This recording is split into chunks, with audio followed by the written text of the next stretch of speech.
On November 13th, 2005, professional wrestling would lose a legend with the passing of Eddie Guerrero.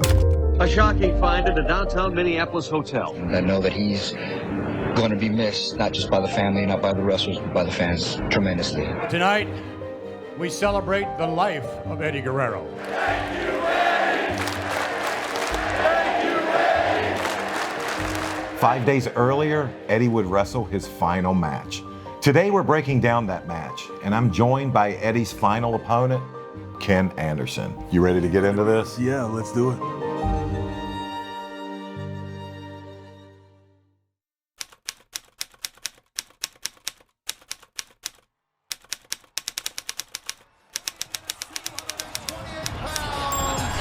Eddie Guerrero! And remember, Take us back to November 8th. How did you find out you would be wrestling in? I had started in the company and I was rolling with like Davari and Simon Dean and some other people that I knew from like OVW. And I remember Batista pulled me aside and he was like, hey, nothing against those guys, but you're not gonna learn anything by being in the car with those guys. You need to get in the car with like a vet, like pick a vet from this locker room. Look around here, right? Like there's so much to choose from. Like get in the car with one of those guys. And I'm immediately I was like, of course. And I went up to Chris Benoit and I said, hey, would you mind if I rolled with you? And he said, well, I'm riding with Eddie. I'll go check with him and make sure that it's okay. And he did, and he came back a couple hours later and said, you're good. You can ride with us on one condition. You're doing all the driving.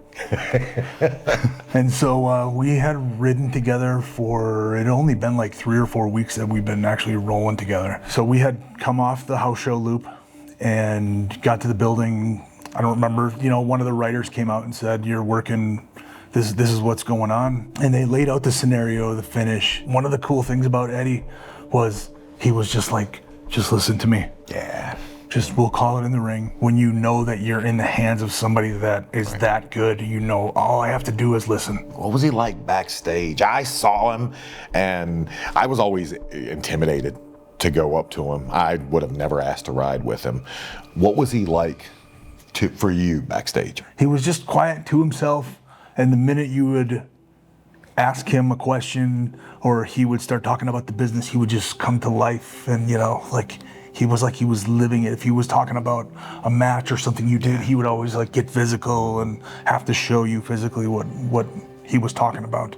And then he was very, very, he was religious too. I remember having long talks about religion with him because I'm not religious. I never have been, but I was interested to I his take on things. And Gotcha. he would always have a Bible with him, and he would read certain passages, and he was, do you mind if I, do you mind? He was always super respectful too. We were at a Bob Evans on a Sunday at noon. We got in there and I remember walking up and asking, and they were like, it's gonna be about hour and 15 minutes. And there was a guy standing there who recognized Eddie and Chris and was like, hey, come here, I got you guys. And so we walked over and he was like, I can take care of you. You guys can get in right now. And Eddie said, hang on a second. And he pulled the guy aside. He didn't cuss him out in front of everybody or embarrass him. And he said, look, man, he's like, don't treat us different because you see us on TV or whatever. It was, look at all these people, we'll wait just like them. It was crazy. That's everything you need to know about. We waited an hour and 15 minutes to be seated. That's everything you need to know about the man, right there. Yep. You ready to look at this match? Yeah, let's do it. Let's do it. Mr. Kennedy! Dave Lagana was the head writer of SmackDown, and I remember having a conversation with him. People were filing into the building, and he was like, we just got to get you over. The people they don't know you yet. And at that moment, people, what happens when people file into the building? They go, woo! Yeah, because it echoes. And it was, woo, Kennedy, woo. Really? And I was like, Love it. and I didn't say anything, but Love it. Kennedy! so much heat. You let it breathe. The people knew what was coming. You know, I changed it there a little bit, right? I changed my Canada, and I remember Vince going, do it the same every time. Don't change it up. And it's like a great point, because like if you do it exactly the same, then the crowd starts to. Yeah, as a coach now, as a trainer now, what's the one thing that you're always telling young wrestlers? Go slower. Let things breathe. Take your time. And you did that. You said the first Kennedy, and then you didn't feel rushed to get the second one in. But that's what made it work. That's what was great about it. Weighing in at 228 pounds, Eddie Guerrero. And remember, Sometimes backstage he would be very like, just calm, cool, you know, to himself, whatever. Yeah. And like that music would hit, and he would turn into just pour it on. This was living to him. The rest of the time was waiting. and by Jakks Pacific, makers of WWE action figures, toys, TV games, and more. This was before all this stuff was plastered all over the ring. Dude, we're the same human being. Because I was about to ask you where the Cinnamon Toast Crunch mascot was. Very pro Eddie Guerrero crowd here tonight. Eddie Guerrero has dropped toe hold as he pulled Kennedy in. You guys have nothing called?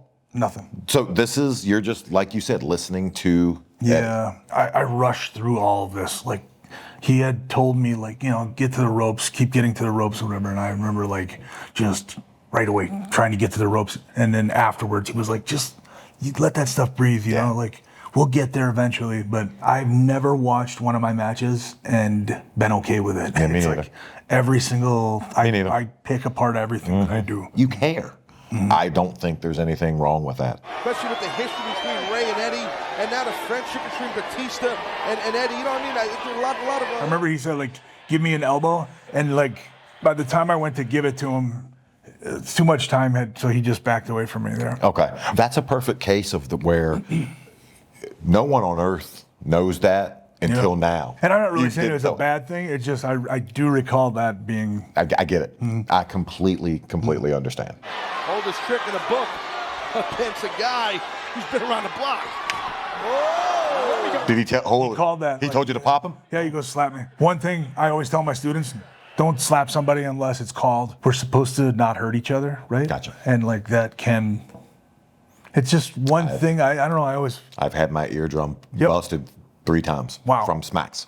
From open hand slaps. And like if you're gonna do it, you want to make sure that it looks good. So you got to kind of lay it in. Yeah. You want to make sure that you lay it in the right place. Right. Tadrope now choking the. And see how Eddie blocks the view of the referee, Charles Robinson. Can't see Eddie using a rope. This is vintage Eddie Guerrero. I don't see you guys calling a thing. I don't see Eddie calling anything. I see no communication. Yeah. You know, there's some guys you can see they're picking up Hip toss on right body slam. and they're there this long. Yeah. I don't see you guys calling a thing.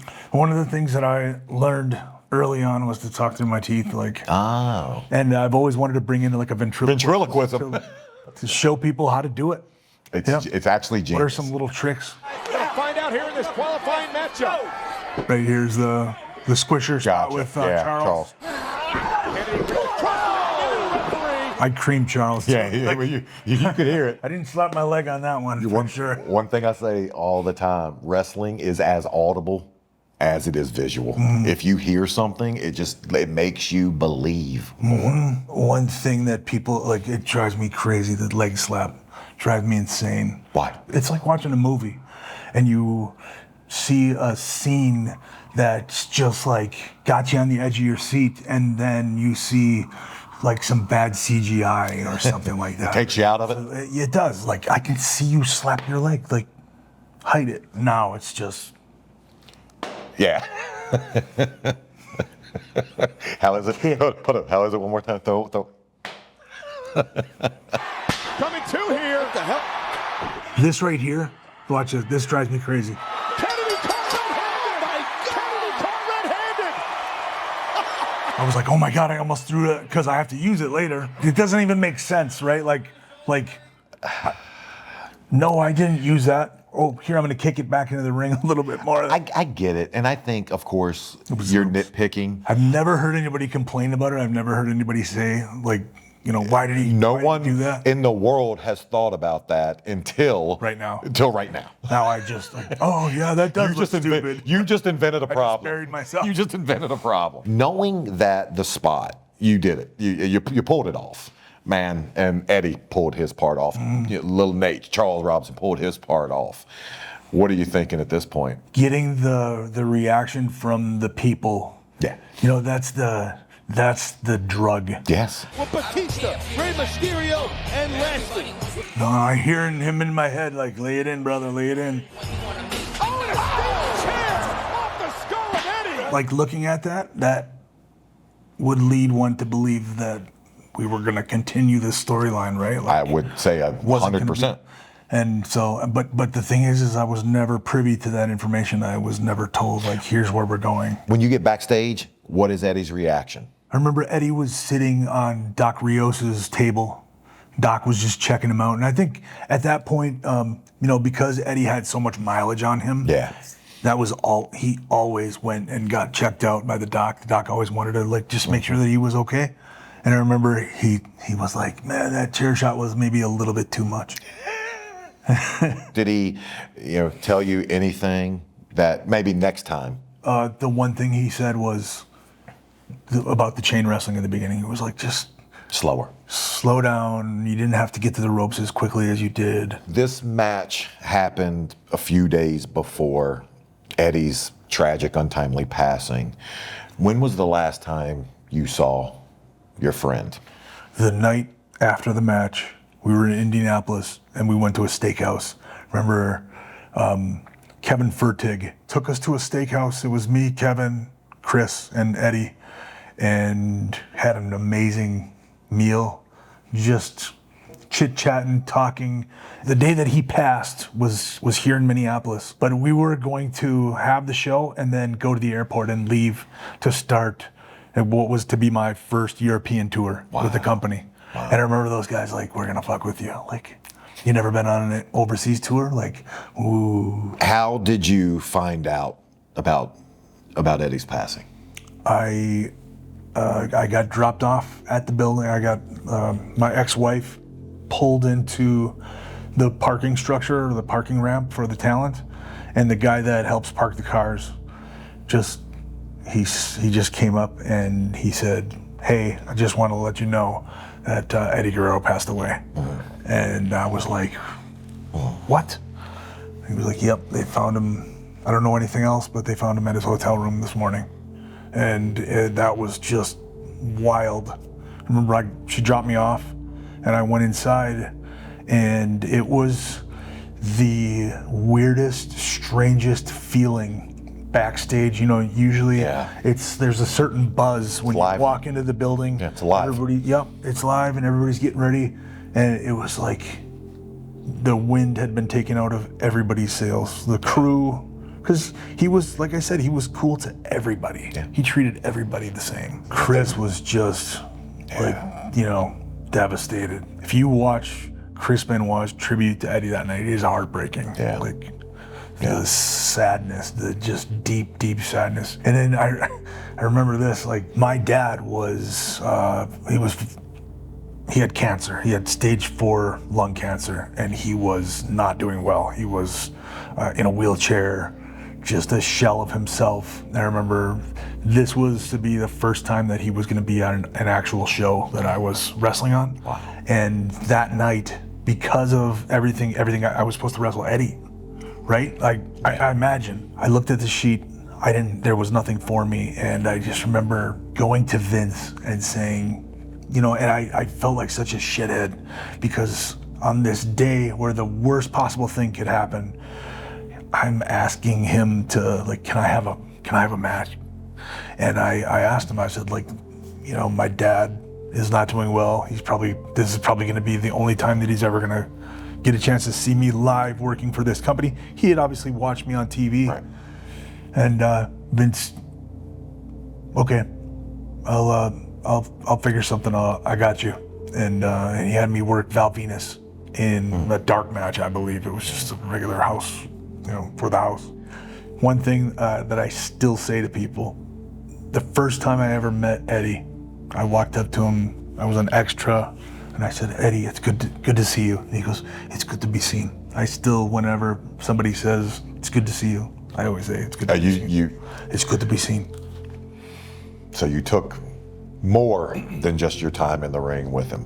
For sure. Well, Ken, thank you so much for taking us back to that experience. Where can people find you today? Text me. Give me your 507-722-2776. If you want to get into the wrestling business, shoot me a text. If you live in the Twin Cities area, shoot me a text. Again, 507-722-2776. You have a YouTube channel as well. I do have a YouTube channel. And what is it? It is called Mic Check with Mr. Anderson. It's on YouTube, Stitcher, anywhere you can find podcasts. Thank you for having us, brother. Thank you so much. Thank you very much. Appreciate it.